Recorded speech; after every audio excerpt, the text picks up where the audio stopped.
Guys, Tetanus is back. It is time to start this. I've spent way too much time lately. I've been gathering some tools, for one.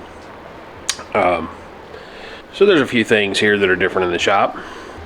My English wheel, and my small English wheel.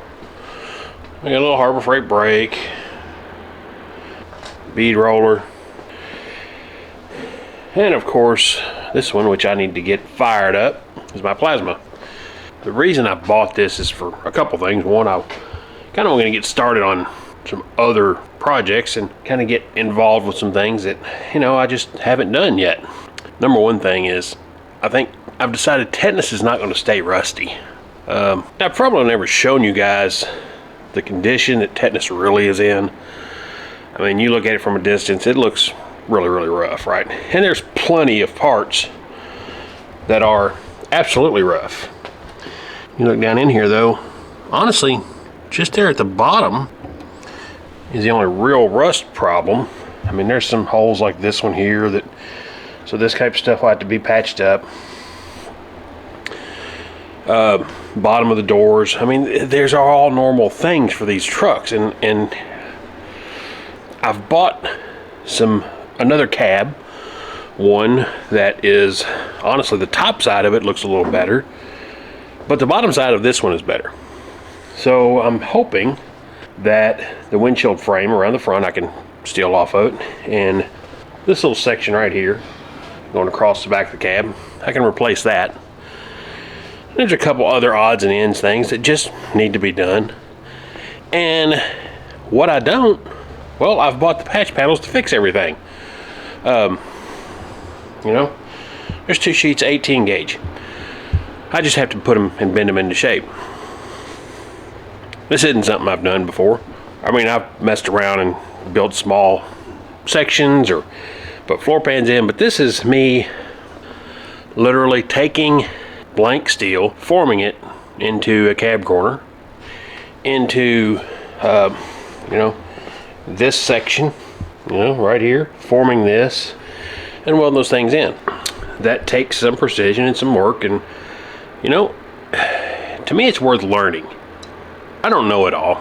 I don't know any of it hardly. Matter of fact, quite in the infancy of doing this job is where I'm at. But I'm going to figure this out, and I want you guys to kind of stick around and throw shit at the screen and tell me how dumb I am.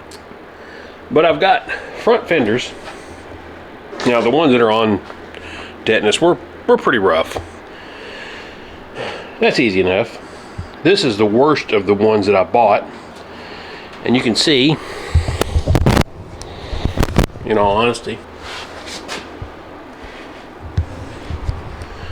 small patch or two, and that would be a small patch or two, and that would be a really good fender.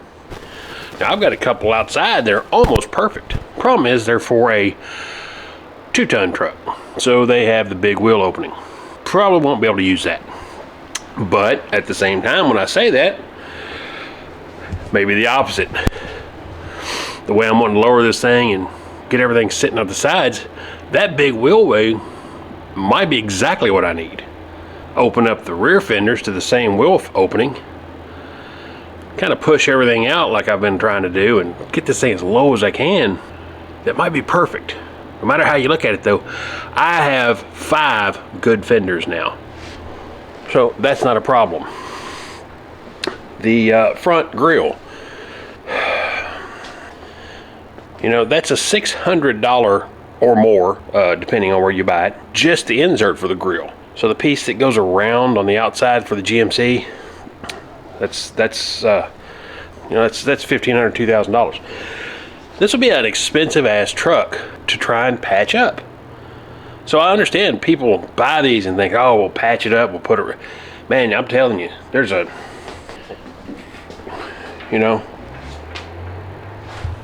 this patch panel right here, it's a couple $100.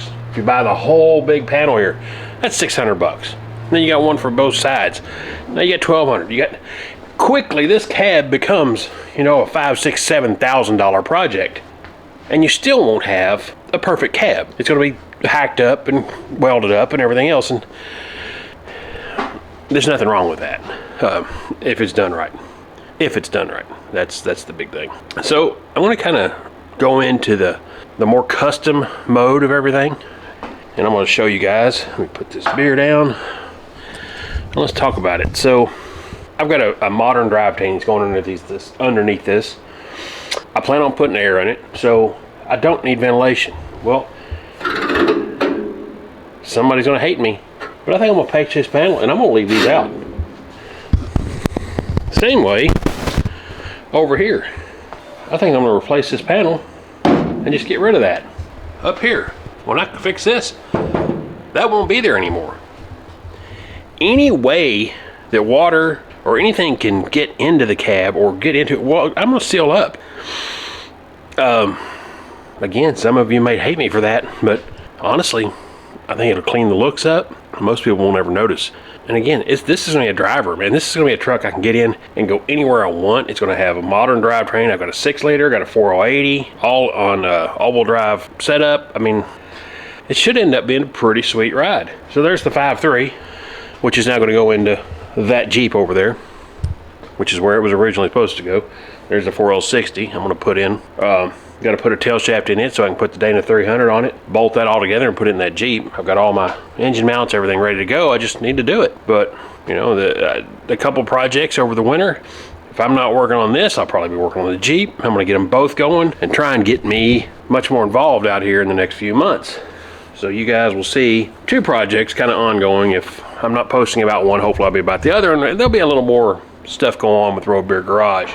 It's truly a shame that I've let it kind of dwindle for so long. I've got to get more involved. I've got to get these things done. One, I just want this project done, and that's a big problem. Is I'm trying to learn things, and as I start to learn, I really can't make a video. But then I got to thinking, you know, my stupidity might be the best video yet, or my ignorance. I'm sorry, I can learn. I am not stupid. I'm very ignorant. There's nothing wrong with being ignorant or dumb. Just don't be stupid.